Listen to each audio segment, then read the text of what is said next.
The microphone won't stay on, but we'll proceed. I Liheslaturan Guåhan is called to order. Acting Majority Leader, you are recognized. Sizus Masi, Madam Speakers, and Manana, Sizus to you and to my colleagues, all the mayors and the vice mayors and their staff that are here with us. Good morning, and God's blessings to all of you. Notwithstanding the House rules, Madam Speaker, I move to adopt today's legislative session agenda dated October 22nd, 2024.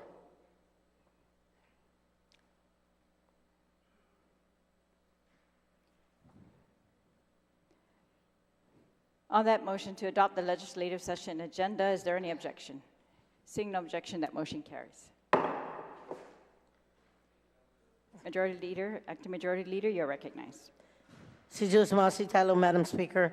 Notwithstanding the House rules, I move to waive legislative session agendas items 2 through 6.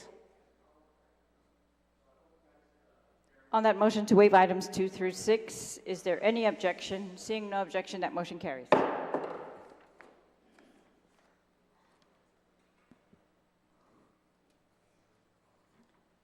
So we waive the prayer, the recognition of a recipient of Imalazan Mastaklu na Sakrifisu, the reciting of the Inafresi, the singing of the Guam hymn, the singing of the national anthem.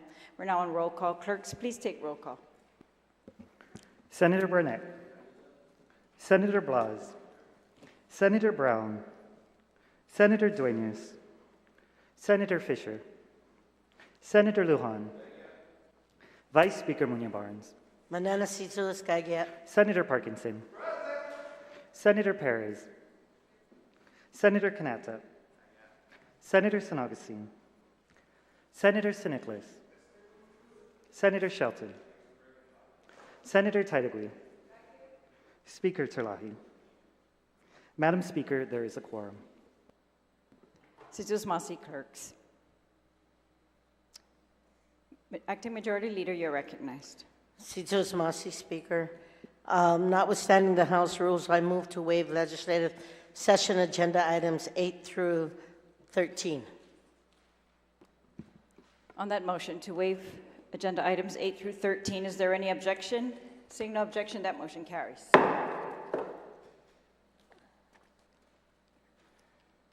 We're now on motions. Madam Speaker. Acting Majority Leader, you're recognized. Thank you, Madam Speaker. I move to excuse senators not present today for today's legislative session. On that motion to excuse senators not present, is there any objection? Seeing no objection, motion carries.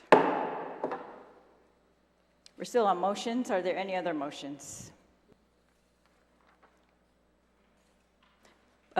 Senator Taitagui, you're recognized. Thank you, Madam Speaker, and good morning to my colleagues and, of course, to the brave and hardworking mayors and vice mayors and their staff as well. Madam Speaker, I motion that we move into the Committee of the Whole to discuss the bills that are on the agenda for this emergency session. We need a motion to put those bills on the agenda, Okay. the ones that we've called us into emergency session for, 355 and Thank you, Madam Speaker. Madam Speaker, I request for just a 1-minute recess. I've noticed that on the Google Drive, none of the bills are located on the Google Drive, as well as a copy of the bills being on the senators' desks at this point. So if I can get that done first before making the motion.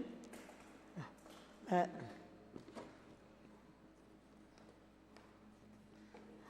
we could get a motion to place those on the agenda, they will add it onto the drive, and but we can pass copies out. Thank you, Madam Speaker. Bills 355 and 362. Yeah. Madam Speaker, I make a motion to place Bill 355 and Bill 362 onto the session agenda during this emergency session. On the motion, is there any objection? I'm sorry. We'll take it one at a time. On Bill 355, is there any objection to adding it to the agenda? Seeing no objection, that motion carries. On Bill 362, Madam Speaker, I make a motion to place Bill 362-37 on the emergency session agenda. on that motion, is there any objection? Seeing no objection, that motion carries. Wow. We're still on motions. Is there any other motion? Thank you, Madam Otherwise, we're passing out copies. These bills will be put onto the session drive, and we will resolve into the Committee of the Whole to be chaired by the Vice Chair of the Committee on Appropriations. Thank you. And making that motion again, Madam Speaker, I motion that we go into the Committee of the Whole. Yeah, it's according to our rules, that will be automatic, so we are resolved into Committee of the Whole.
The Committee of the Whole is called to order. Again, good morning to my colleagues.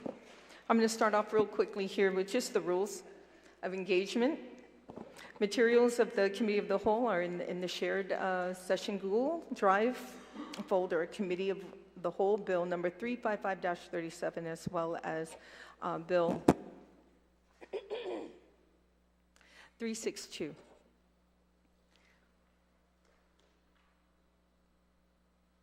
The proposed amendments for these two bills must be submitted in writing to the clerk via email in this session drive at guamlegislature.org. The amendments not in writing will be called out of order. However, I will provide some lenience in view of any circumstances that we need to get an amendment through. Rules of engagement. We may have up to 3 rounds for discussion. We will begin with 1 round of questions for the panel, with each senator allotted 5 minutes for questions, not including responses. If a second round is needed for questions, we will entertain it. Otherwise, we will dismiss the panel and proceed to the amendments and comments to the bill on the 3rd round.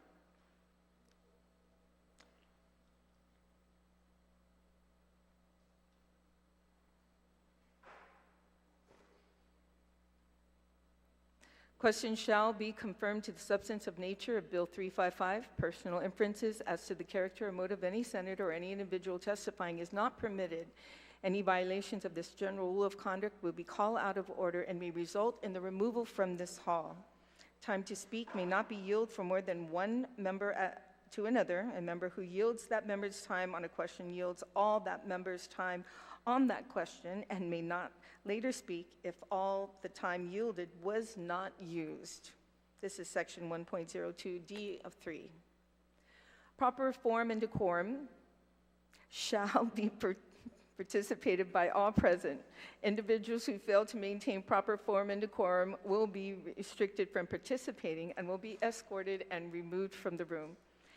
After we complete discussions of the bill, I will allow the sponsor to close, and I will entertain a motion for the recommendation of the Committee of the Whole, followed by a motion to rise from the Committee of the Whole, at which time I will report out the bill as recommended by the Committee of the Whole.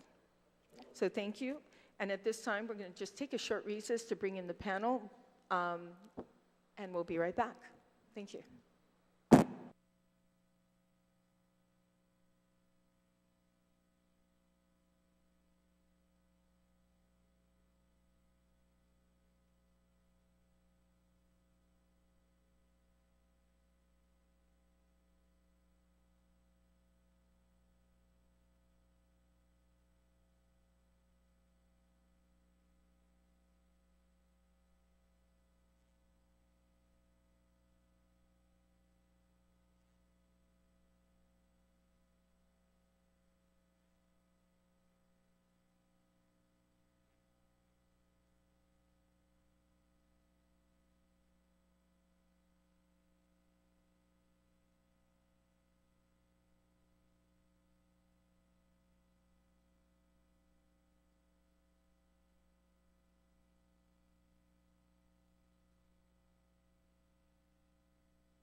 Committee of Whole is back in session.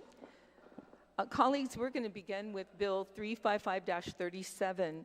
The fiscal team is not here yet. They are on their way, is what I've been told. But in the meantime, I'm going to go ahead and start. But I know the author is not here. Madam Speaker, you're recognized. Yes, Madam Chair. I'd like to make a motion, notwithstanding the rules of the Committee of the Whole, that because all of the mayors have come down on their own volition and they've brought community workers with them, I would like to, notwithstanding the rules, entertain a motion that has been submitted regarding the Mayor's Council of Guam. It would be to amend the bill before us to add the sum of $3,500,000 to the Mayor's Council of Guam for their operations for fiscal year 2025. And as you know, as they told us during budget session, that we shortchanged them in the original budget without, we told them to take care of the community's maintenance workers without giving them funds for that. And so they estimate that this would be the amount necessary to take care of that. The bill before us, Bill 355, appropriates $36,721,000. The FY 2024 excess revenue CRER report reports $51 million available in FY24 excess revenues.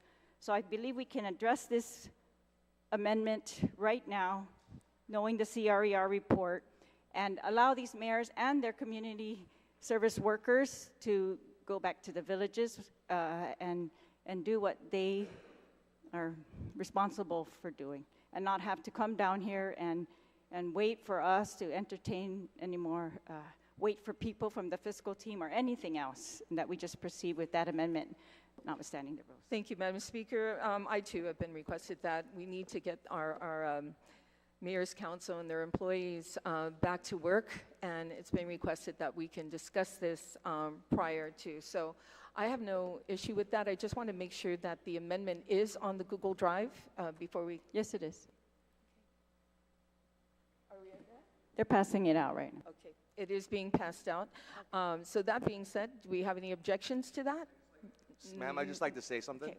Yeah, Do we have any objections? Yeah, No I- objections, so ordered. No, wait. Senator Parkinson, you're recognized. Madam Chair, I did have my hand up. Oh, I'm sorry. And I didn't Senator see him. He was- Wills had his hand right, and you didn't recognize him. Can you please? I was in the middle of a motion discussing this, right. and there was no objection, so I ordered I it had through. my hand raised. yeah, we could debate a motion, can't we? Yes, Yeah. you Oh, can. yeah, absolutely. We both had our hands raised, but Okay, I mean, asked if there was an objection. There was no objection, so I gavelled it down. Oh, I'm sorry, Madam Vice Chair, I cannot see you with Senator Parkinson in my way, sorry. So you're just gonna have to lift your hand a little bit higher so I can see it, okay? So anyways, the motion is through, but I will now recognize who raised their hand first. Was it you? He raised his hand. I withdraw hand. my comment, ma'am. Okay. I withdraw my comment. Thank you, Senator Parkinson. And Senator Vice I Speaker. wasn't objecting to the Right. motion, Madam Speaker, but Okay. me, Madam Chair, but I'm Well, let me asking go ahead and for due recognize you. respectful- You are now recognized, Vice Speaker Munoz Barnes.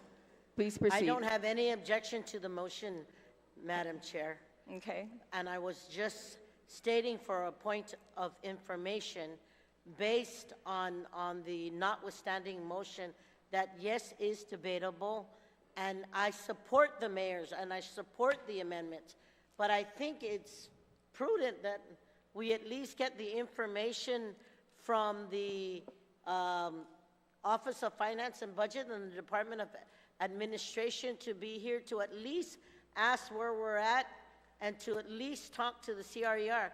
This was the first time ever that we're putting the amendments before that, and it's, if I'm not mistaken, it's in our standing rules that we at least go through the process. So you know, you gavelled us out, but I wanted to just share that with all due respect because that's the way the process works. I know you had a notwithstanding motion.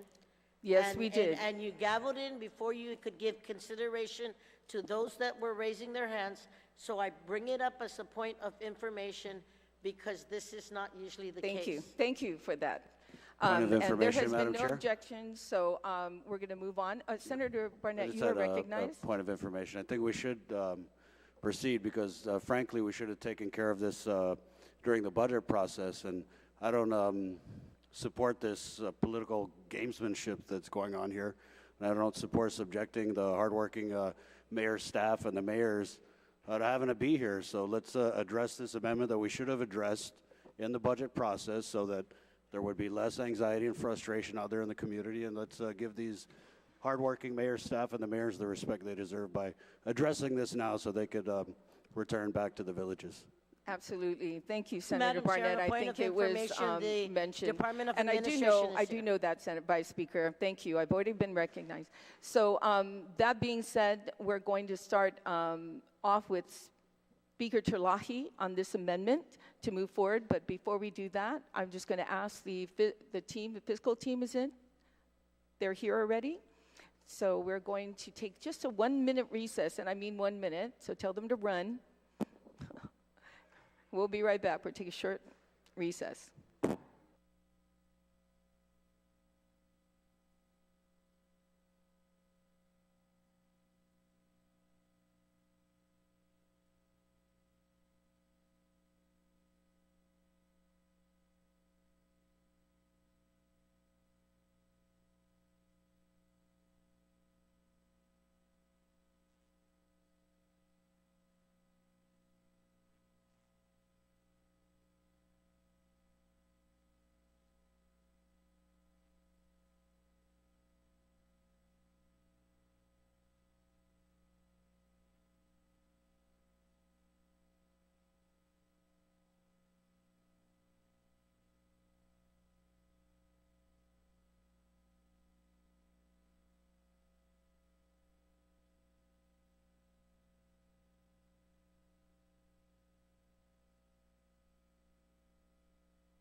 Committee of the Whole is back from a short recess. I'm going to go ahead. We have Mr. Carlson here from BBMR who's getting ready to sit down. We'll swear him in once he gets in.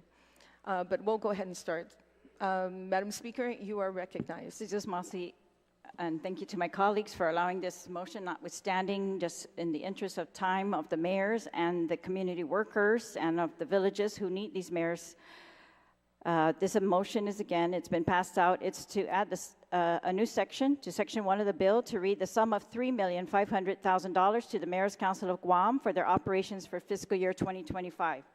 So again, Bill 355 appropriates FY24 excess revenues. So this would be an appropriation in addition to that from FY24 excess revenues. This is pretty much like cash in the bank, so they would get this money immediately, hopefully. And this is to fund the community maintenance workers. So in the budget, we told the mayors they are responsible for the community maintenance workers. There were past budgets where these were the responsibility of public works. It's been, pushed back to the mayors, but the mayors did not get funding for this. So these positions, and this is according to their testimony, are critical for the daily operations of each village. In Dedido, for example, with a population of 45,000 residents, these community maintenance workers assure that the village parks, roadways, and facilities are safe for all residents to use and have their daily activities. They perform additional tasks that are not completed by any other government of Guam agency and department, such as the removal of dead animals, gathering of stray and unwanted animals from neighborhoods, escorting deceased family members to their final resting places, cleaning school campuses, and many more tasks. These are our frontline workers. They respond directly to the needs of our communities. They work during emergency situations such as flooding, illegal dumping, typhoons, and house fires. And no mayor's office could operate without this vital position, especially how we have evolved today to what we expect of our mayors with the limited resources that we give them. This supplemental request should have been included in the original budget. But this addressing this right now and ensuring that they will have this funding in this next fiscal year will also fund the annual leave payout for staff who will be exiting at the end of this mayoral term in December. There are 7 mayors exiting at the end of this term, and 2 vice mayors and their staff. So I'm asking my colleagues to support this amendment. It clearly fits within the CRER amount of $51 million, even with the bill intact at $36 million. This would just add $3.5 million from the FY24 excess revenues expenditures. So I ask you all for your support and for these community service workers who work 24 hours a week. Situs Masi. You're very welcome, Speaker Chalahi. Vice Speaker Munya Barnes, you are recognized. Situs Masi, Madam Chair. Madam Chair, I want to say thank you to the author of this amendment, and I will say for the record that I rise in support of this amendment, which will ensure our village mayors and vice mayors can respond better to the needs of our family.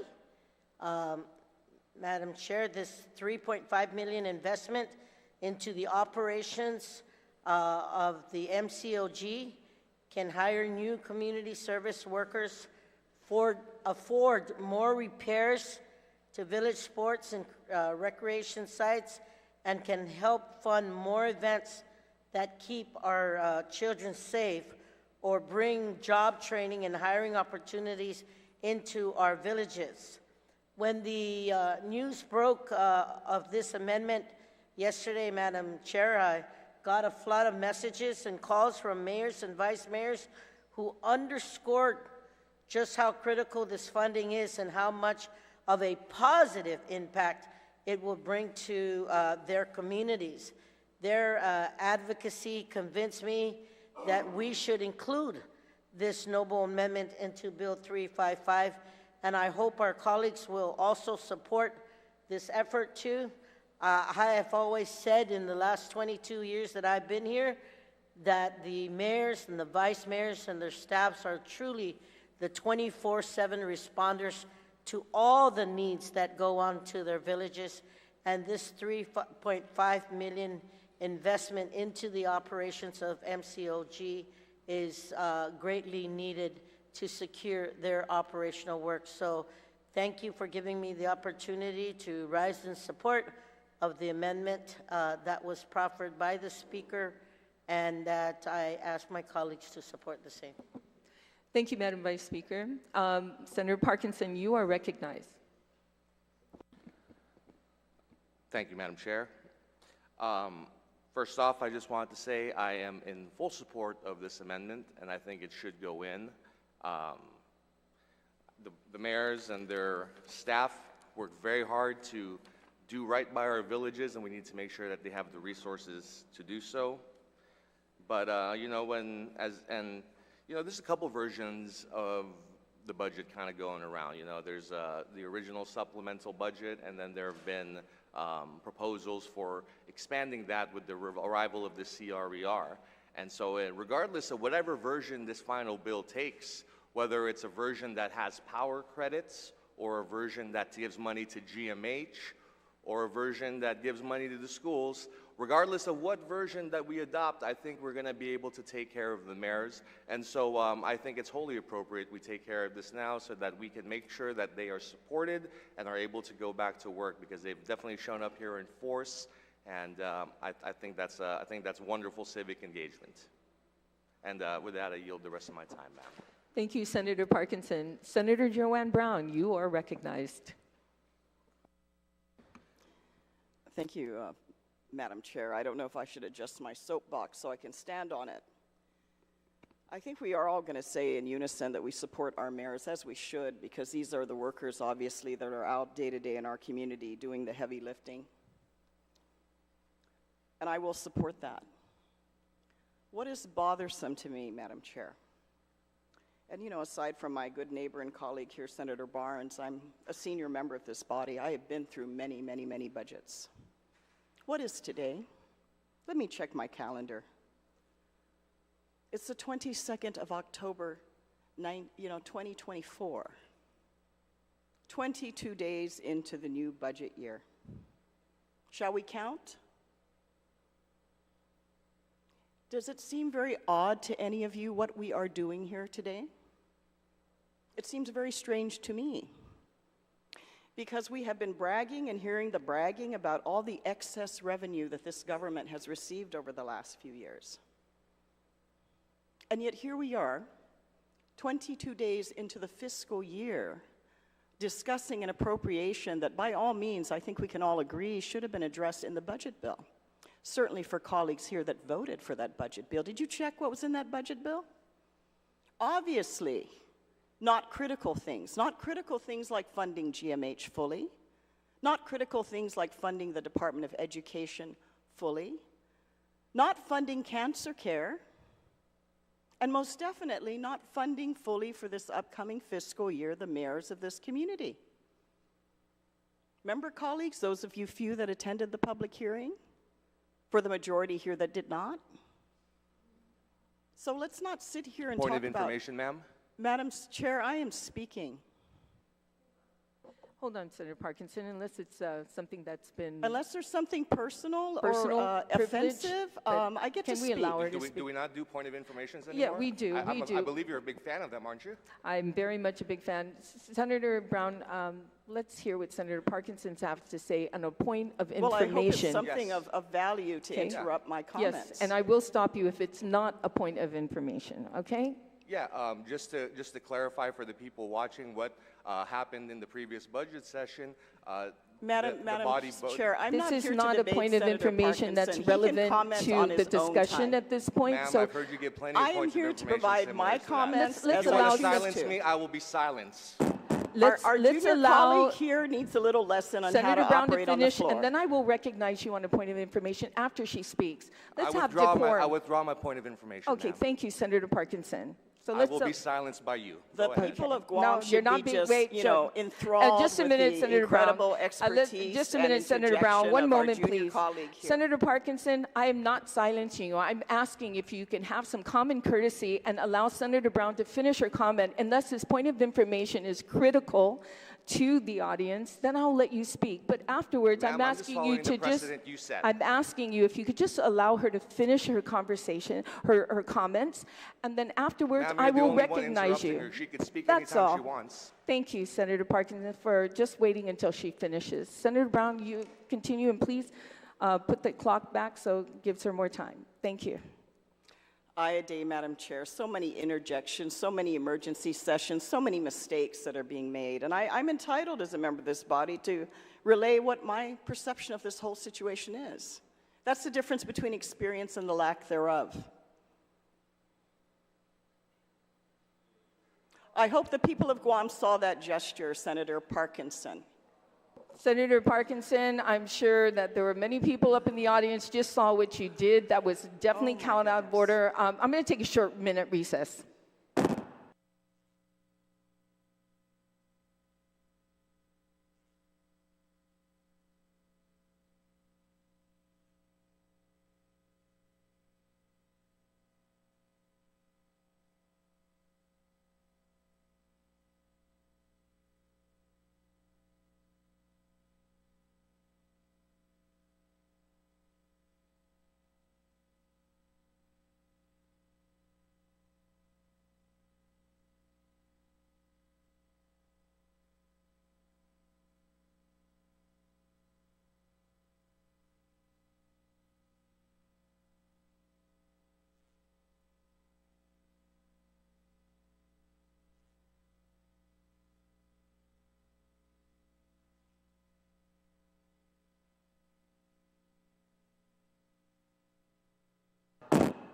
We are back in the committee of the whole, and thank you for those listening, indulging us. We had just an inappropriate gesture from Senator Parkinson, which was uncalled for, and I apologize for that, Senator Brown, for that gesture. And I know that the mayors up there saw that as well as the employees, and I apologize to you who is up there who saw that gesture. I greatly apologize for that. It was uncalled for. So other than that, I will allow Senator Brown to continue. Thank you. Senator Brown, you are recognized. Hopefully I can consolidate my thoughts after all of that, Madam Chair. But nevertheless, I think there's a big concern here about the fact of how we're going about this budgeting process. Normally the process is we address the greatest priorities, the most critical priorities that we need. We shouldn't be waiting to find out what next month's ER report is. The fact that the budget did not address these critical issues, the fact that we are once again, I've stopped counting the amount of emergency sessions that we've been brought back into this hall. Emergency sessions bleed into regular sessions like we never leave here. But I think that's the reality we need to contend with, and I don't know, where's the fiscal team, Madam Chair, if I can ask? Where's the fiscal team? Where's the staff of OFB?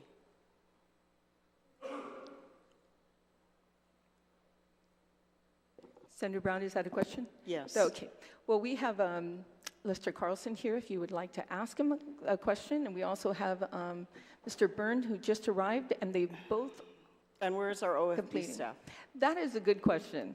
The one that we pay hundreds of thousands of dollars a year to budget, where are they? Because I have to tell you, Madam Chair, the fact that we have this back and forth and we don't really have a good budget estimate for the year where decisions are being made, are we underestimating or we're overestimating, or we don't know where the money's coming from and we are just from month to month making decisions as we go along? I don't know what kind of fiscal planning that is with regards to the people's money. I think we need a little bit more responsibility in ensuring that the figures that we have before us are legitimate. Because we've been brought here and said, oh, no money, no money, no money. Then the governor signs a bill into law, all of a sudden, miraculously, we have $15 million. I don't know what kind of budgeting this is. And I certainly don't want to keep the mayors and their employees, especially the ones that are out in the field doing the hard work in our villages, delaying them any further staying in this hall, because we put them at a disadvantage. Those of you that voted on the budget put them at a disadvantage. Because this is not just a few dollars and cents. This is several $1 million that they were underfunded, that has caused a lot of unsettlement, you know, within the first couple of weeks of the fiscal year, because the mayors want to make sure, of course, that if they're going to ask their workers to go out there and do the work in the villages, that they're actually going to get paid and not have to be down here worrying about it or feel they have to come down here and lobby to make sure that that happens. Because these employees have been on the payroll, where they weren't just added. I'm assuming they weren't added during PUA, that they were there previously, and they should have been included in the budget bill. The fact that they were not, you've got to wonder, what else got put in the budget bill? If we're at $1.3 billion plus $400 million in federal money, $1.7 billion, and yet we're underfunding critical operations, we really have to wonder how responsible that budget was. Either that or we're funding a lot of other things that I think we can say are not a priority. Because we're here today having to deal with what we're saying, what we tell the people, what the people definitely tell us are their priorities. So I want to bring that up, Madam Chair, because I don't think we can sit here and talk about, oh, we're here to support the mayors. No, we did not support the mayors in the last budget. And we put them in an unfortunate situation that they're here today because they were unfunded by millions of dollars. So with that, I will conclude my comments. Thank you very much, Madam Chair. Thank you, Senator Brown. Senator Duenas, you are recognized, but before you get started, the question about OFB. Unfortunately, OFB is not here today because many of them, they're off island. They were off island before the call to emergency session began, so just to get that information out to my colleagues and those who are listening today, the reason why OFB is not here is because due to their being off island. So other than that, Senator Duenas, you are recognized. Madam Chair, and I just want to be clear before I start my comments. So we've decided through the motion to go ahead and debate this amendment and discuss the value of it, correct? Yes. Okay, thank you, Madam Chair. Notwithstanding. Yeah, notwithstanding. Thank you, Madam Chair. You know, Madam Chair, I do want to say, first and foremost, I support this amendment. I want to mention once again, and I'll do this throughout the discussion of the pending amendments that will be coming up, and as we go back to speak to BBMR and also, of course, with Department of Administration. I want to start by thanking my colleagues once again, those who joined in the vote to suspend discussion of miscellaneous provisions, because there was $120 million worth of appropriations for $27 million of possible funding available during the time that this motion was made. So thus we're here. We're here because enough members of the body voted to continue a discussion after we began the fiscal year. Now, we can look at the budget that passed, whether it was sufficient, insufficient, what arguments were placed on there. But the fact of the matter is, it was a balanced budget, and we did not do the crazy thing of appropriating $120 million for $27 million in value. Now that we have the picture of the closing month of the fiscal year, which is September, of course, and we've got now the CRER that shows a tracking of upwards of $50 million, there's certainly sufficient revenue to conduct and support this amendment for the very critical services that our mayors are providing. I, as well as other colleagues, may have gotten many messages from our mayors, vice mayors, and even those really who are running for office that will be taking the seats of those who decided not to run. And so that's going to be critical for them walking into a new office as well and having to deal with the resources they need to do their job. So in closing, I support it, but I think we will go forward with the discussions. I like a lot of the amendments that have been proffered. They are truly in the critical areas. I'll speak to that as we go, but I just wanted to mention that we are here where a majority of the body scheduled to do this because we were not going to proceed in the miscellaneous provisions to over-appropriate. Thank you very much, Madam Chair. You're welcome, Senator Duenas. Is there anyone who else would like to speak on the amendment? Senator Siniclis, you are recognized. Thank you, Madam Chair, and I'd like to thank the retiring Speaker, Senator Duenas, for clarifying that for us. Nobody wants to defund or, not take care of our agencies. Nobody wants to do that. And he was right. We suspended talk on that because there was $100 million worth of appropriations in the budget bill, and he wanted to table it so that way when the reports come out and they show that we can spend the money, that it would be prudent then to do so. We often in here take,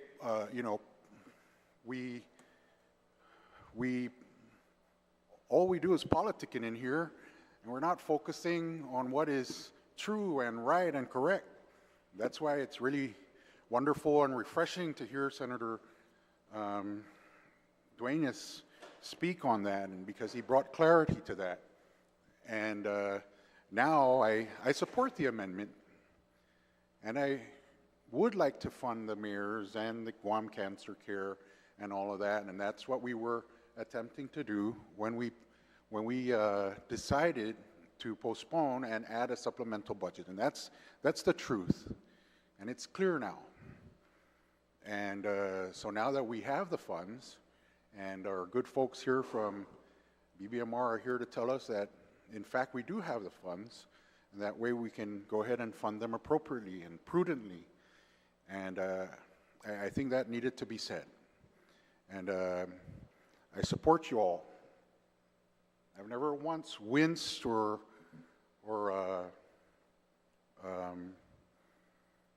diminished my capacity to support you all, never once. And now that it's most prudent to do so, because of the budget report saying so, well then let's stop the politicking, do what is right, and fund these agencies appropriately. Thank you, Madam Chair. Thank you, Senator Siniclis. Senator Kanata, you are recognized. Hafide, good morning, colleagues, mayors, council of Guam, family. We appreciate your time for being here and all those watching virtually. I want to get clarity that we have yet to be briefed on the current fiscal funding available for this appropriation, correct? We did it notwithstanding, Senator Kanata, because of the time constraints we have for our first responders who have been here, so we're moving forward with that, but we do have the fiscal team here to provide that information. I believe Speaker Tulahi did mention earlier that the CRER report came out at $51 million. Thank you. Okay, certainly appreciate that point of information. So it is my understanding that new facilities are being brought online to serve our communities in the mayor's capacity, and I wanted to ensure that we fund them adequately and these projected facilities are available for use for the community operations.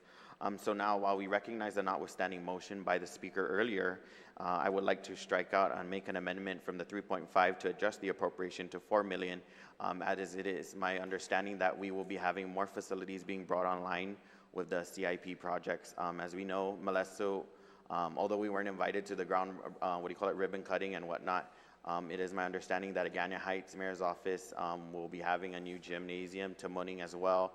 Molesto just ribbon cut last week, I think, or 2 weeks ago, and there's other municipal areas that will be having more gyms available, and as well as Dedido has one right behind the mayor's office. So I would just like to see if we can work together collaboratively to appropriate 4 million instead of 3.5 to ensure that these facilities are available and operational for our youth and those who would like to participate in exercises.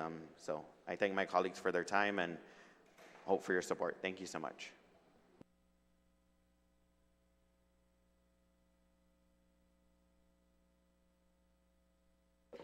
Thank you, Senator Cananta. Senator Cananta, I was just off the phone with the mayor, president of the Mayor's Council, and 3.5 is sufficient at this point. So just a point of information to you as well. So other than that, if you want to take a short recess and discuss this with the Mayor's Council, who's here right now, then please feel free to do so. But we're going to take just a short recess, but I did speak to the mayor, president of the Mayor's Council, and 3.5 is sufficient. We're going to take a short recess to allow Senator Canata to speak to the Mayor's Council president. It's okay, Madam Chair. You can proceed. It's okay. Sorry? Oh, no, we're just going to take a short recess.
The Committee of the Whole is back from a short recess. Senator Cananta, you are recognized. Thank you, Madam Chair. Certainly, I appreciate the recess. I got some clarity from the President of the Mayor's Council. Certainly, 500,000 would be a great movement, but they would be more appreciative if it was $1 million so that they can actually fund all their projects inside their the different municipal areas request. So it is my understanding that they were given an opportunity to project their requests for the fiscal budget, but they are short about $1 million. And if they were granted $1 million on top of the 3.5, they would be satisfied to provide more services to the community. So I would just like to make a motion if we can adopt that. I'm sorry, to what? Make a motion, what? I would like to make a motion to raise it to 4.5. You mean or amendment, make an amendment. Amendment, yeah, that's what I was going to say. Yeah. Okay. So, I would like to, Senator Cananta, we are, okay, so you'll withdraw your first amendment, your motion to the amendment? Okay. okay. Thank you. Apologies. Freshman here. Okay. So I would just like to withdraw my request that I previously made for the 500,000 and raise. Yeah. Madam Chair, I just make a motion to withdraw that amendment for the 500,000 from the 3.5. And I will proffer a new amendment after it's withdrawn. Okay, there's been a motion to withdraw the first amendment that Senator Cananta had proffered to increasing it to 500,000. Is there any objection to remove that motion? No objection? So ordered. Now, Senator Cananta, you are now recognized. Thank you. So my colleagues, my apologies for this little misunderstanding. So I would just like to renew my motion and raise the strikeout 3.5 and raise it to 4.5 so that we can adequately fund community operations for the Mayor's Council. Thank you so much.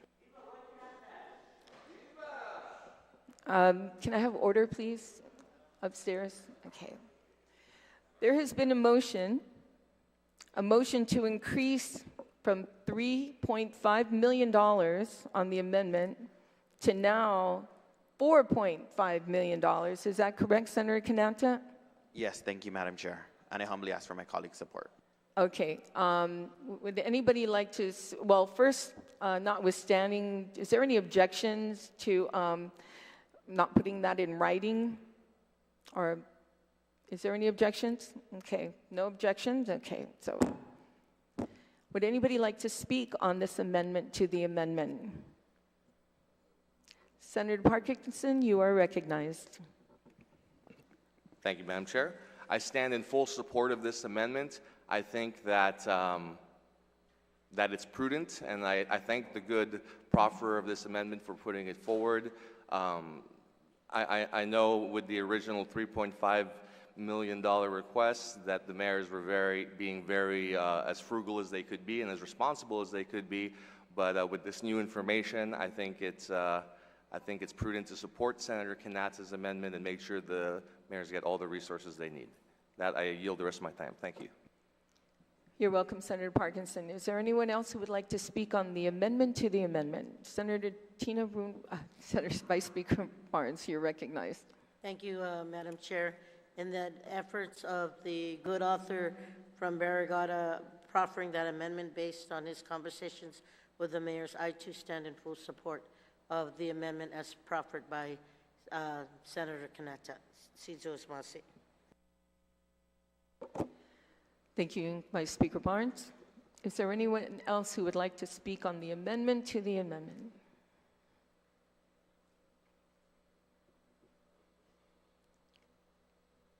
Anyone else?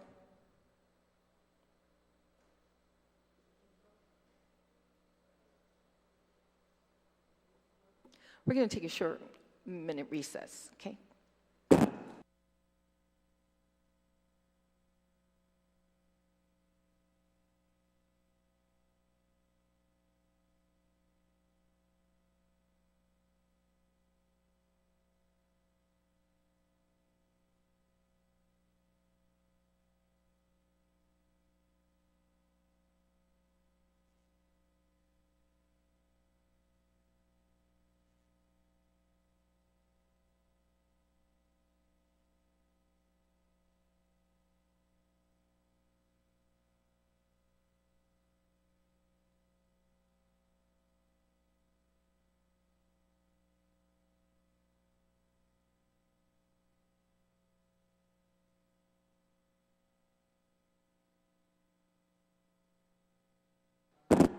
now we're back in session. Senator Telo-Taitigui, you're recognized.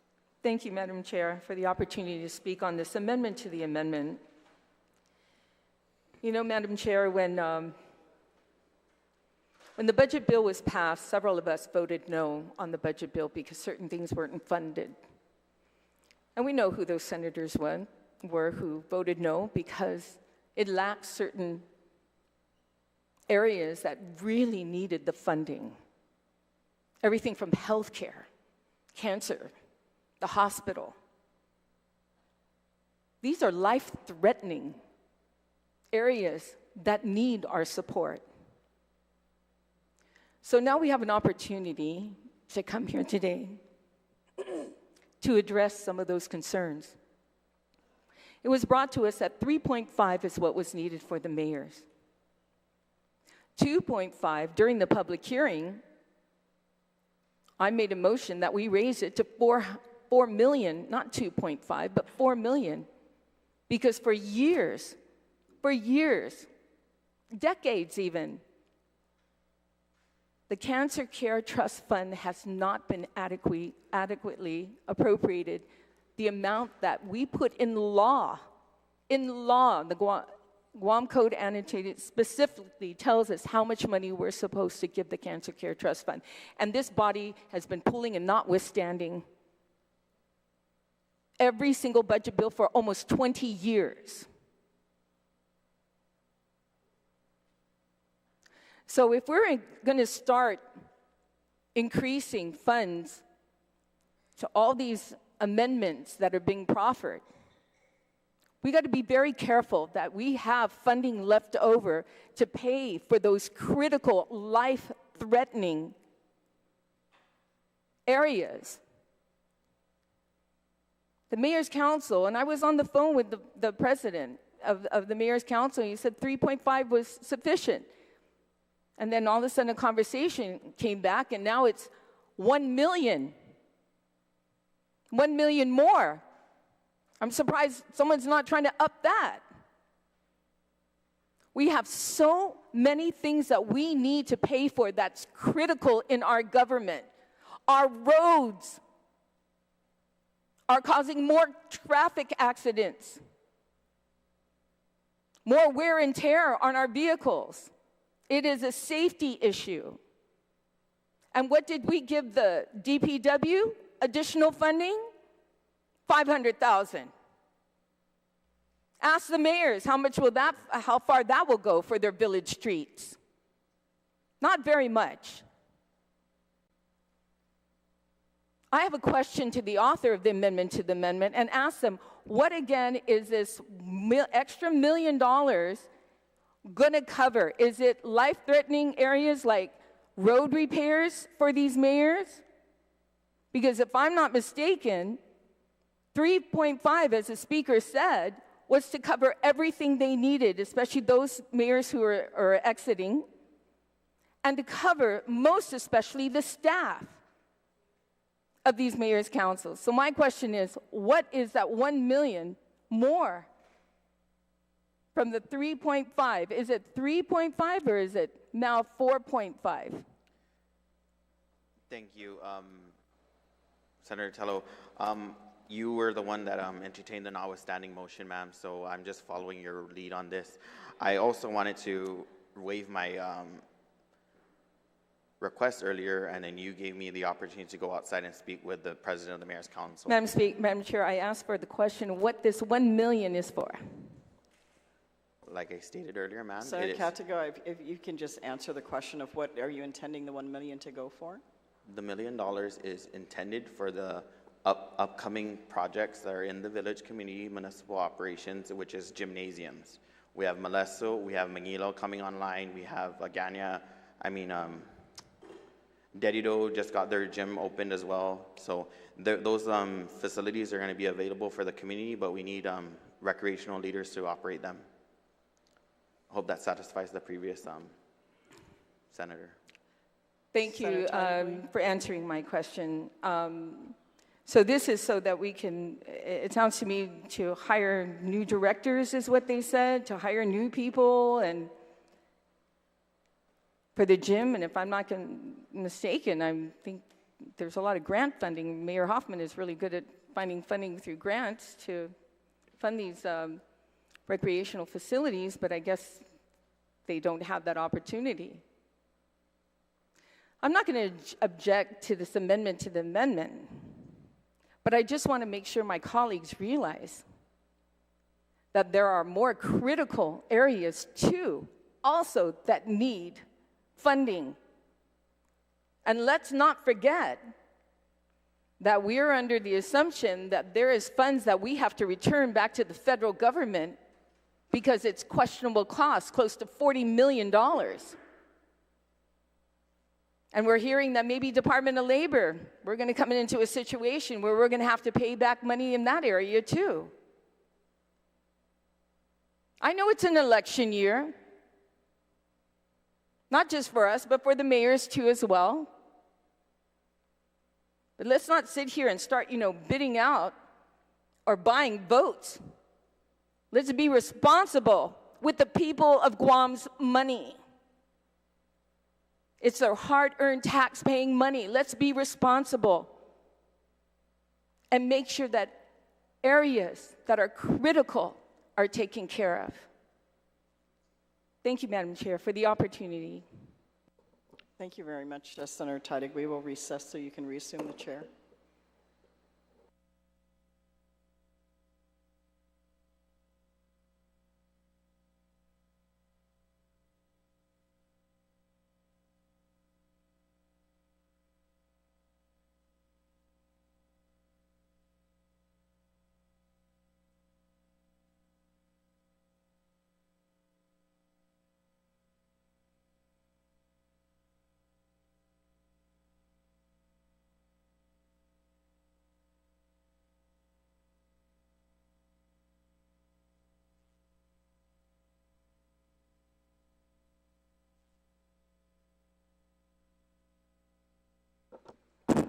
We're back from recess. Senator Brown, you are recognized.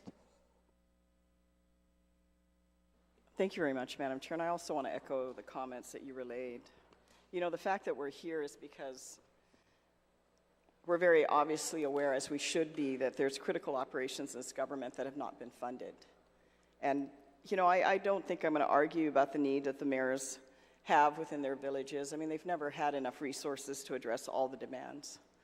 But while we're here to address what we're saying are the most critical needs, I certainly want to make sure the mayors have their most critical needs addressed and that their workers are funded for this fiscal year. But I think we also need to recognize that, election, there's always election, and we're going to see the play games go here. But the fact that we're here is because this issue was not addressed in the budget. 21 days at the beginning of a new fiscal year, this was not addressed. That's the reality. So we can up it by 2 million, 5 million, whatever it is we want to do because we want to be most beloved. I don't know. But what we're not doing, Madam Chair, is we've not addressed the other critical needs of the government. My understanding is that Department of Education is saying they need another $49 million to get through this fiscal year. $49 million that they are saying they were underfunded in this current fiscal year budget that we're only 21 days into. The Guam Memorial Hospital originally said we need $20 million to take care of our most critical needs at the Guam Memorial Hospital. And then during that hearing, came up and said, by the way, we're also already $15 million in the hole to vendors. $15 million in the hole at the beginning of the fiscal year. If you recall, we appropriated $30 million last year with an additional contribution after the fact by the governor of $20 million, meaning an additional $50 million was infused into GMH. And yet here we are at the beginning of the fiscal year, 21 days into it. They're already, where they were 21 days ago, $15 million in debt to pay vendors once again, so that the supplies and the medicines and the things they critically need to take care of patients up at GMH, they're in the same old cycle. Cancer care, we certainly sat through that hearing. I had the opportunity to meet with one of the key members of Cancer Care yesterday to discuss the details of their operation. And yet they are at the very brink of having their doors closed because, once again, this humongous budget, $1.3 million, brag, brag, brag, brag, brag, did not fund cancer care, even though that amendment was made on the floor by you, Madam Chair. Wasn't it voted down? It was voted down, wasn't it? And now that we have the audience of the Mayor's Council, we shall perform for them. And let's throw in another $1 or $2 million. Of course they need it. But our obligations are big. And while we have all this money coming in, my dear colleagues, the fact that we're here to me is very telling, and it should be telling to all the people of Guam out there how well we are managing their money. Because all of a sudden, critical operations that they say is most important to them were underfunded. So what else got thrown into that budget? Because I'm a member of the committee, you're a member of the committee. What, we're just supposed to meet one little afternoon and that's our say? That's the extent we have to input and influence the budget for the fiscal year? And yet a whole lot of other things got thrown in that budget. Oh, let's leave the critical stuff after, because how is other members not going to fund it? This, to me, this emergency session is a very good example of that mismanagement of the people's money. And I don't know, maybe next month we'll have $50 million in excess. But that also tells me key financial people aren't doing their homework, because the money we decide is going to be the budget forecast. We're back here every few months? Really? We spend how much? Several $100,000 or more on the OFB team. The governor has her key financial people here, and we're still, oh, we just got money falling from the sky now? Those critical things should have been funded in the budget. Everything else should have been an add-on after the fact, if the money's there. All this excess revenue. Great, I hope it lasts, because I'll tell you, the obligations that many colleagues in this floor have put on the backs of our people, soon enough, if not already, the fact that we're here is telling me that. We've already extended beyond the revenue. Even though we're having all this additional revenue coming in, we're still coming up short. If we can't fund education and we can't fund health care, we are short. So keep that in mind, colleagues. If you want to just keep adding money and you want to pat yourselves on the back, more so clap for yourselves today. I don't hear clapping now.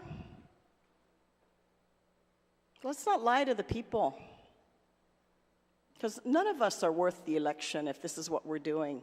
Because I'll tell you, our people don't need to look far to realize their quality of life is no better. Thank you for the opportunity to comment on this amendment. Thank you, Senator Brown. Anyone else who would like to speak on the amendment to the amendment? Senator Nicholas, you are recognized. Thank you, Madam Chair. I was working with the Mayor's Council when they initially requested their budget, and they requested for something upwards of $19 million. Everybody knows here I try to brainstorm and try to find ways where we could reach the requests of our people. Brainstorm how to do it. So adding that extra $1 million brings us closer to what they originally requested. And if there is money to be spent to do so, then I think it's prudent enough that we should. The mayors, you know, they do a tremendous, and I'm not trying to, it's not about votes, it's not about politics, it's the truth. The mayors and their staff go the extra mile for our people, and that's just the reality. They do such a wonderful job for our people, especially that Guåhan mayor. He paints the rocks down there. It's so beautiful, so cool.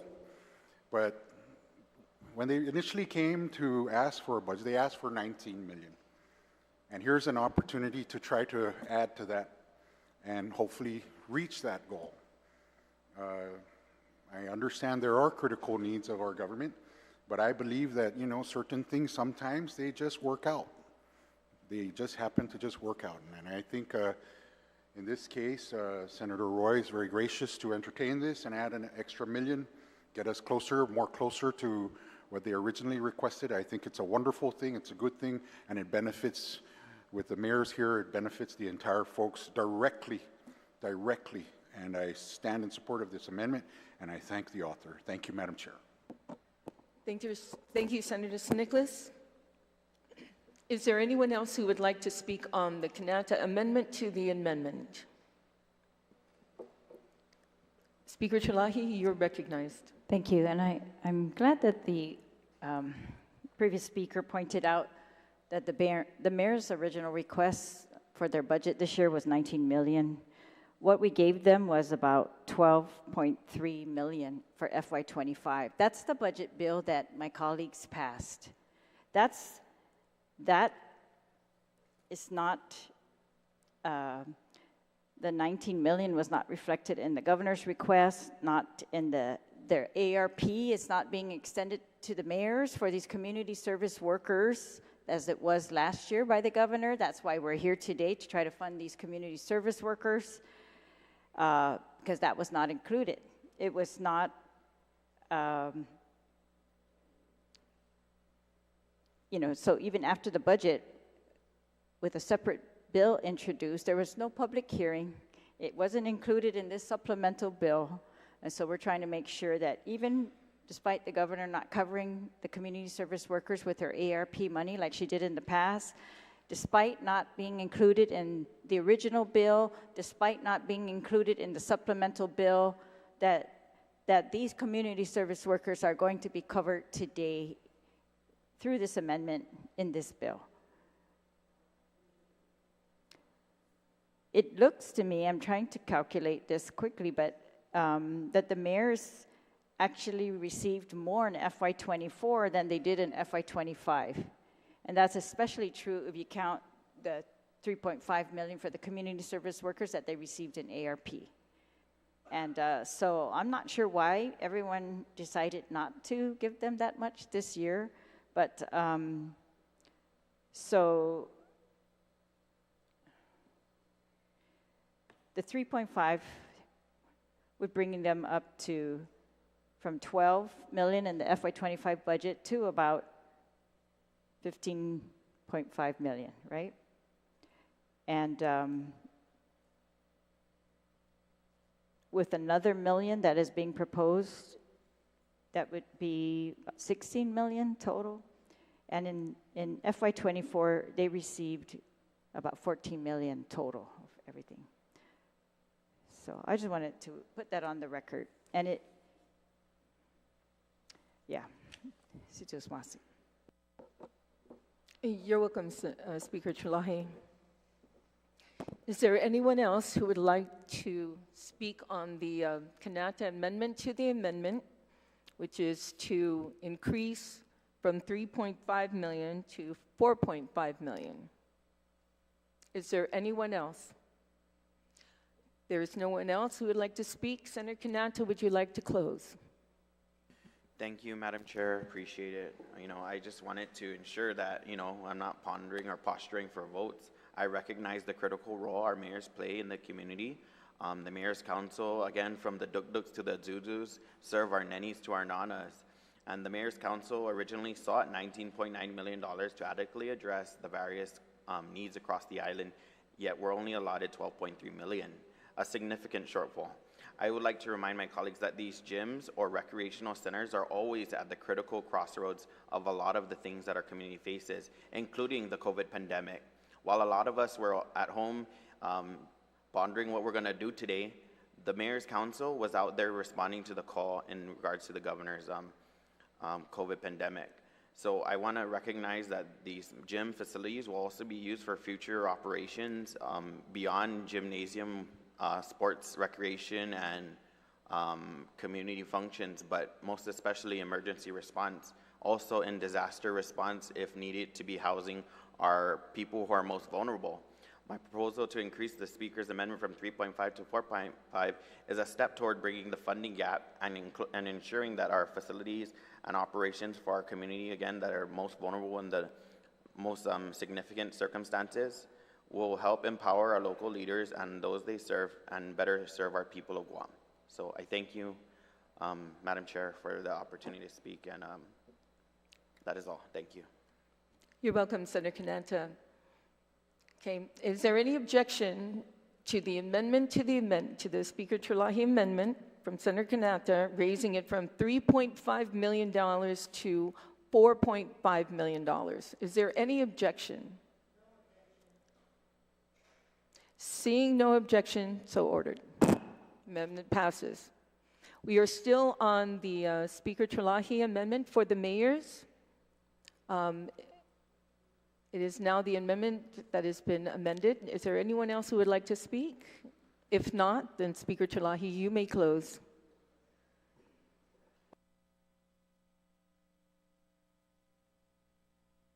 Again, I want to thank all my colleagues for speaking on this amendment and for the mayors and their community workers, all of our community workers for coming down here today and making an impression on us as that why did we leave them unfunded for these positions? Why did we pass a budget? Why did this legislature pass a budget? Why did they even put a bill on the floor without covering that and have the audacity to say in the bill, and the 3.5, or these community service workers will be covered by you with your budget that was $2 million shorter than last year's. Why? Why in the supplemental bill were they not included either? They're here. They've made it clear to us. I'm glad my colleagues seem to agree that you know, this is where our frontline workers are. We want our villages to operate the way the people of Guam deserve. We've got to take care of these workers. And if we want these additional facilities to not just sit there idle, but actually to become functional, to get our youth in and productive and help overall in all the battles that the mayors are helping us in, including the fight against drug abuse, alcohol abuse, including, you know, the fights against poverty, making sure that these kids are taken care of with food and whatever else that they need, making sure that our places are sanitary and that all of our manumko and the youth and everyone in these villages is going to be able to avail of the facilities in the village without worrying about, excuse me, without worrying about how unsanitary they might be. So I want to thank them again for all their work. I want to thank my colleagues for their support of this amendment. And I hope that that never happens again, where we have to come back in a supplemental budget in October of the fiscal year, first month of the fiscal year, just to make sure that the mayors are going to have enough to cover these critical workers. That's crazy. It doesn't make any sense. We still have ARP money. It's not clear why. There's never been any explanation as to why those are no longer being covered by ARP. So thank you, and I ask my colleagues for all of their support in this amendment. Thank you, Speaker Chalahi. That being said, is there any objection to the Speaker Chalahi amendment that has been amended? Seeing no objection, passes. At this time, I would like to offer the floor now.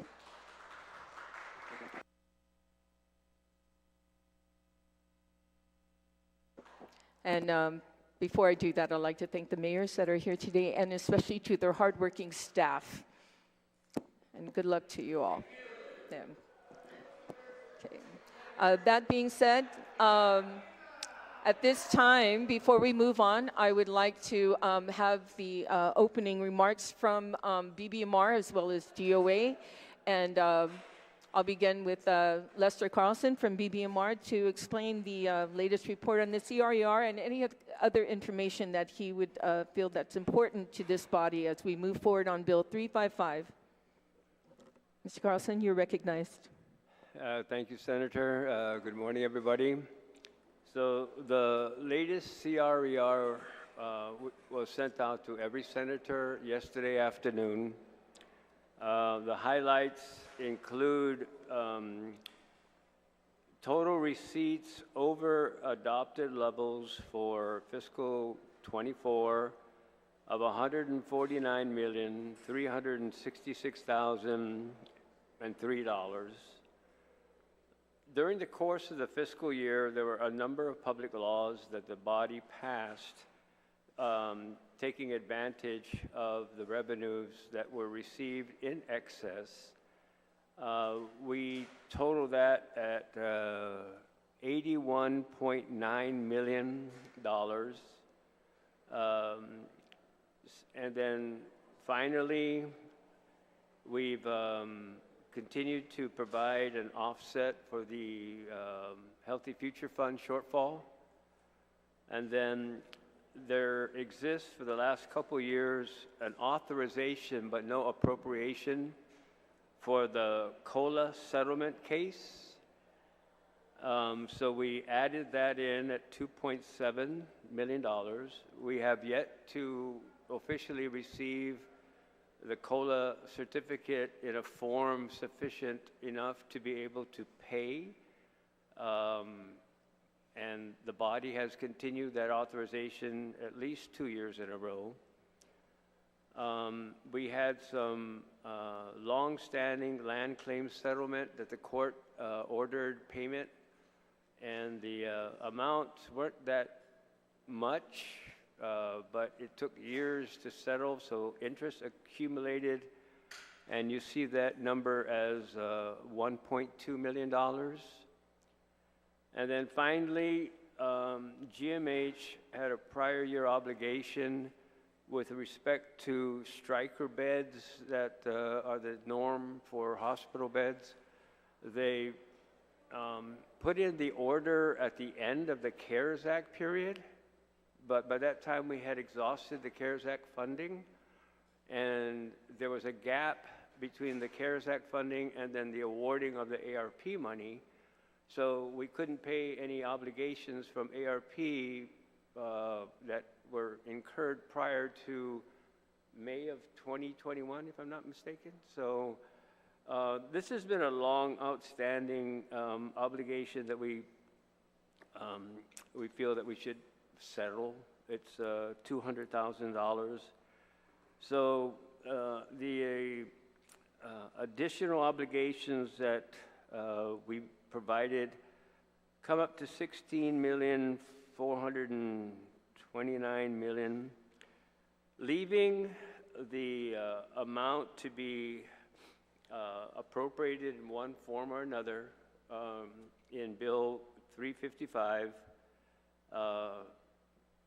at $51,830,296.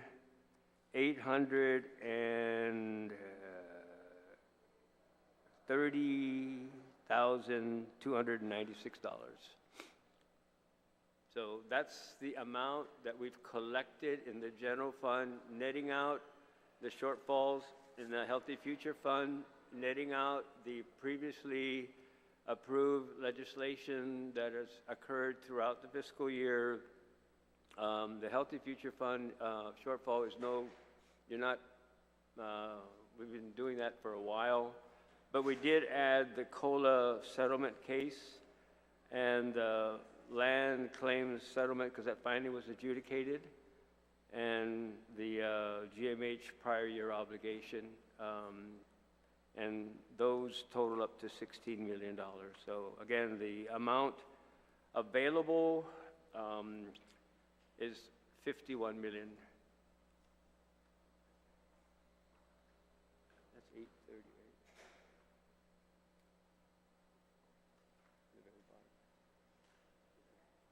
Yeah.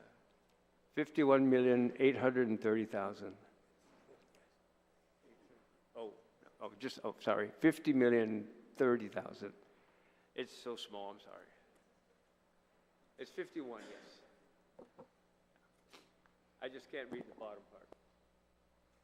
Mr. Burns says it's 51030,296. Thank you, Mr. Carlson. Mr. Byrne, would you like to make your comments, please? Thank you, Madam Chair. Good morning.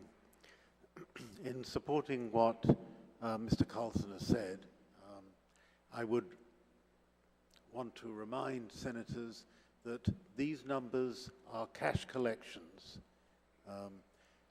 Please bear in mind that when the financial statements are prepared, we have to apply GASB 33, which will change these numbers probably to the better, because as you keep on collecting more, your receivable goes up, and therefore the collections that we make in the first 3 months of fiscal 25 in the financial statements effectively are credited to fiscal 24. With respect to some of these additional expenditures, the 1.2 million is a conservative number. I've got one case in front of me, and the total amount through October the 31st is 440,000, but I have been indicated that there is another one on its way to me. So please be aware, Senators, that that's a very conservative number, but experience has told me that you need to be conservative. The GMH prior year obligation that Mr. Carlson referred to, the fact that we haven't paid Stryker is causing the vendor not to make supplies available to GMH. So if this is paid with this appropriation, that logjam will be cleared. We look at these numbers very carefully, especially the year-end numbers, because these are numbers upon which a number of decisions are taken. Mr. Carlson, myself, and Ms. Lizama, who are responsible for certifying these funds, look very carefully at the numbers. I think we're all very certain of these numbers and actually very proud of these numbers. When you don't have any money, decisions are easy. You can't spend any. The fact that we've got some funding here requires decisions, and type of decisions that I see debated on this floor today. And both Mr. Carlson and I are available to answer any questions to help senators make their decisions. Thank you, Madam Chair. Mr. Carlson, go ahead. Yeah, just one more comment, just for the edification of the body. When the raw data is sent to BVMR to format the report as mandated, the Office of Finance and Budget is copied on that email from DOA to BVMR, under which we then format the report that you actually see. So these numbers are always provided real time, same time to OFB as they are to me. So we do have them included in the distribution always. And as Mr. Burns said, we analyze the numbers. We make sure that before it leaves my office for signature first from Mr. Byrne and then from Mrs. Lizama, that the data is accurate and it's something we can stand by when it hits you guys.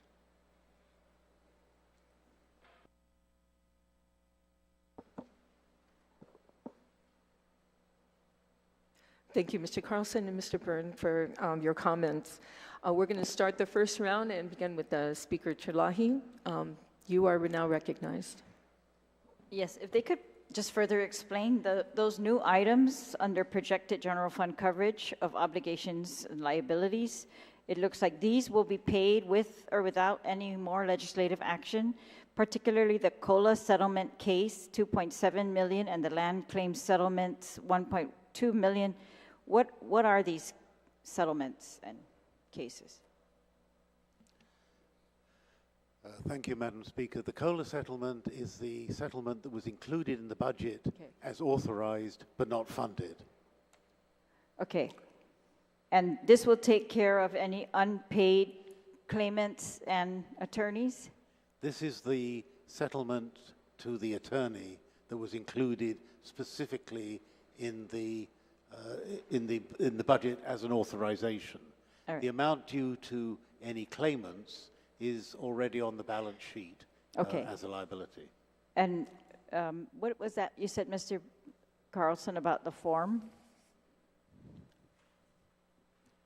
If the body will recall, this authorization was also in the fiscal 23 budget. There is a requirement to produce the original certificate. it's notarized. We can't accept a Xerox copy. And the reason why I think it was contained in the budget again is because it still remains outstanding. And if there is a liability, and we're kind of pretty sure there may be, it's just the format of the presentation of the proper documentation has not met muster yet. And I can't tell you why, but the body recognizes it. We just would like to have the cash to pay the attorney of record when he does finally produce the certificate. The original certificate, Yes, and it's done. Is that correct? Yes. Okay. And then the land claim settlements, what are those? I have a letter here. Maybe I could take the opportunity to read out the first paragraph that I think explains it.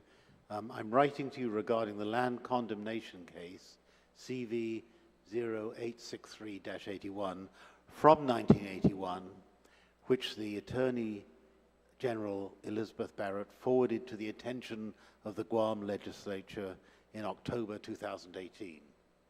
And because it remains unpaid, interest at legal rate has continued to accrue. It's been brought to my attention now, and I believe there's some others being brought behind it that I don't actually have yet, and therefore can't speak about a specific number. But it's a case that needs to be paid out. That's one case. Yes. All right. Are there any other pending land condemnations? I've been advised there may be another. I don't have them. I'm just, like I said, Madam Speaker, being really conservative. All right. Okay.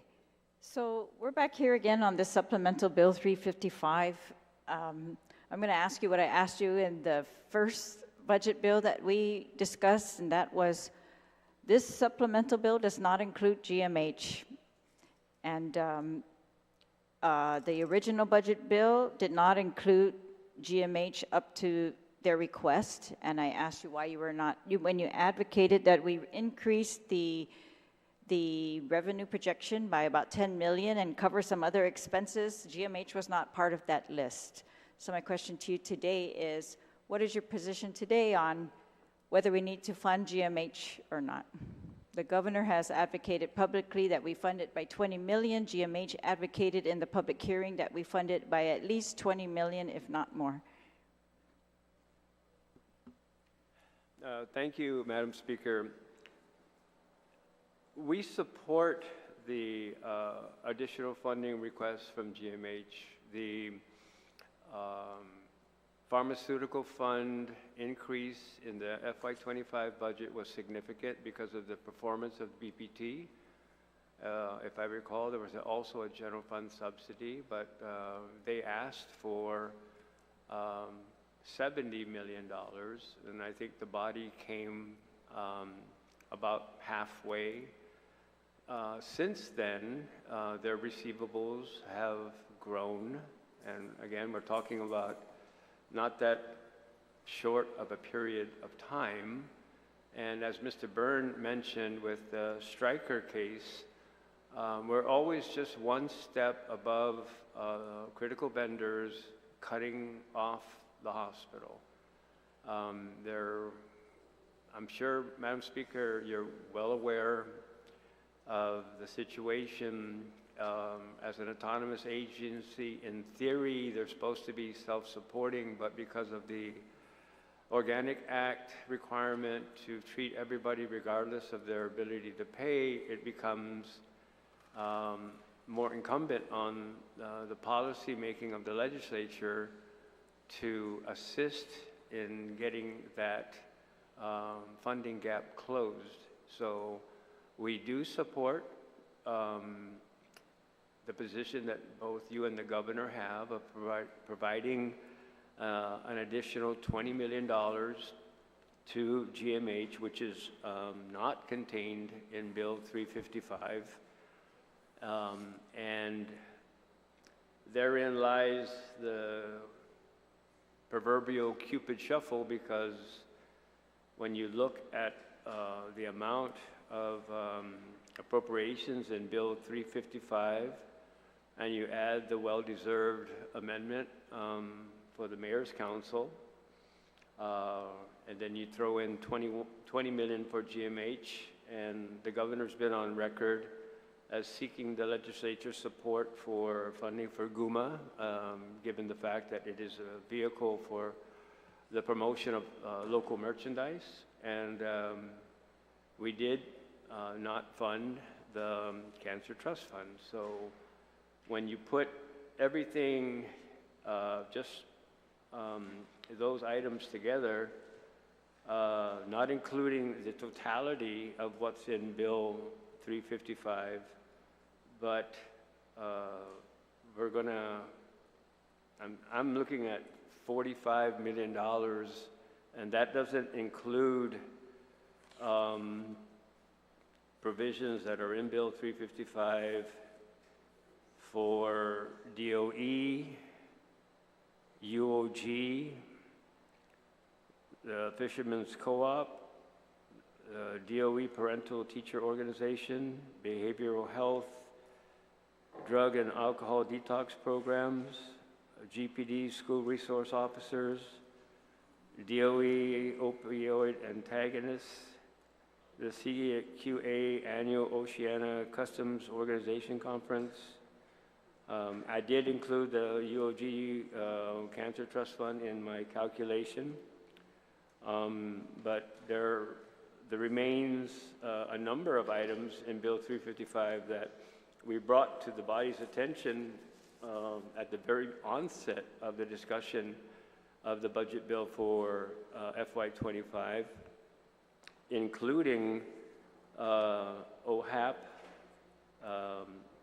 the DOA credit card convenience fee appropriation, the cuts that were made to recruits and trainees for the police department, the fire department, and DOC. So there remains a balancing act to be addressed. And also the Academy Charter School, I note that in the CRER, the body made an amendment via Public Law 37-124 to increase the amount for the charter school by $1 million, but I imagine that was for per student enrollment at that point in time, and then now I see an amendment at 2.8 million. So I guess there's really a migration of pupils attending the increasing number of charter schools, which can't be a bad thing, but that $2.8 million, it's included in Bill 355, but it's kind of news to me, for lack of a better term. It wasn't something we brought up at the onset of budget discussions. All right. Madam Chair, is it possible to take a recess to get that in writing? Is that in writing, Mr.? Sure, we're going to take a short recess. Thank you.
We're back from the Committee of the Whole. The information that was just passed out on your desks, I'd like Mr. Carlson to explain this, because it's not something that he said is etched in stone. It was just his suggestion, so I'm going to let him speak on it. By the way, it's two-sided on the paper, so there's something on the back as well. Mr. Carlson, can you explain the paper that was just passed out, please, and your intention? Mr. Byrne and I recognize the policy-making authority vested here in the Guam Legislature. We respect that. We understand that your biggest job every year is to effectuate a budget which supports the policy decisions of the fiscal year at hand. We do have $50 million that we feel, I think Mr. Byrne stated it pretty accurately. Some of the revenue that we're going to get in the early part of FY25 is attributed to FY24 expenditures. So we're pretty comfortable providing this number to you, and it's not going to be the reverse. So we feel that from an accounting standpoint, we can provide you information that is FY25 revenue specific and net out the revenues that were attributed to prior year obligations, yet the funds were received. So we're still going through that process, but we feel comfortable sitting before you with the $51 million number. Understanding the legislative process, legislative primary responsibility, I in no way am pushing any of this information that I was asked to provide. I'm just being what you guys always ask, is to be transparent. So I have a running total on this page, which basically indicates $16.8 million of areas that are highlighted on the second page. A lot of the highlighted areas, I will remind you, were stuff that we talked about before at the beginning of the FY25 budget that didn't make it into the budget. So we're kind of like taking a second bite at the apple. The areas that are not highlighted doesn't mean one priority over another. It's just when we look at what it was that the totality of Bill 355 contains, and then we make a provision which we support for a $20 million infusion to GMH and a $1 million infusion to GUMA. And then you add in the $4.5 million that was just added in as an amendment. There are some items on this list that just won't make it. And we're not here to advocate one over the other, even though we do fully support, and I wrote it down here, the $2 million for the cancer, the $21 million cumulatively for GMH and GUMA, and the $4.5 million that you just, the amendment you just passed. So I'm at $44 million, basically $400,000. That leaves some items on this list here, and Senator Barnett asked about DOE maintenance. Speaker Talahi reminded Mr. Byrne and I that the GPD HVAC system should be funded by the third branch of the government. So if you were to take that as a position, in theory, you could remove that $2 million and hold the judiciary accountable, because once you mentioned that, Mr. Burns said, I believe she's right. So maybe it's not a general fund appropriation. We do support the UOG Guam Cancer Trust Fund. I put that down as an item in the list that I gave you. But there still are going to be some, not everything on this list is going to make the cut. We do want the OHAP operations. We do believe that the homeless problem on Guam is really growing, unfortunately, exponentially. We see so much benefit in the WICHE and the PSEP program. And we asked at the very beginning of the session for a reduced credit card convenience fee appropriation, even if it was limited to only individuals using the credit card to make tax payments, and not everything else that is currently or was currently the practice, where you could use your credit card for any government of Guam transaction. And that included, without any restriction, corporations using their credit card to make massive income tax payments. And, you know, there's a lot of benefit to using your credit card. So the $4,700,000 request kind of cumulatively resulted in the $10 million ask when you add in the law enforcement and OHAP that we made to this body at the beginning of the FY25 budget discussion. So it's a second bite at the apple. We'd like for you to consider some of these things. Specifically, I believe that the public, and there was a couple statements made about it's the public's money, and what better way to continue to provide benefit to the public by waiving, to the extent possible, some of the costs associated with government services and income tax payments. So we fully stand behind that. The OHAP, the WICHE, the Cancer Trust Fund appropriation, and kind of leave the rest of it up to you. I mean, there's really not enough to go around when you really stop and think about what's left, because I'm at 8.6 million after the Mayor's Council appropriation that was added. So there needs to be some cutting. Thank you, Mr. Carlson. Mr. Byrne, the conversation we had earlier about how much funding to leave in the CRER report for measures that unforeseeable. Can you please explain to the body the importance of that? Yes, Madam Chair, thank you.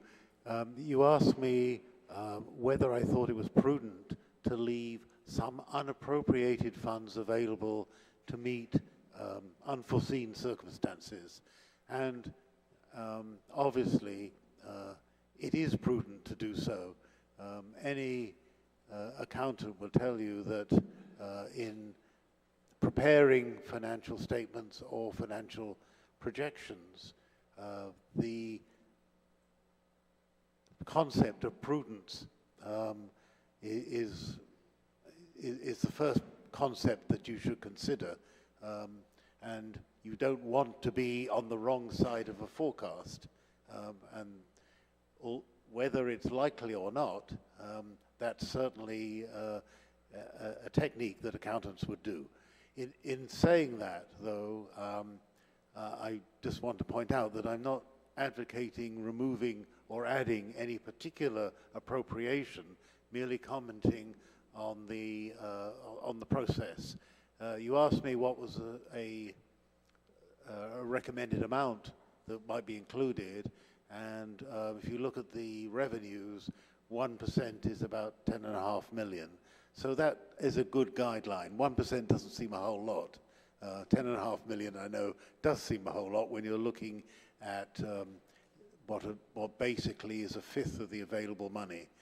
But certainly prudence should take the body should really consider whether to be prudent or not. My recommendation would be that it should.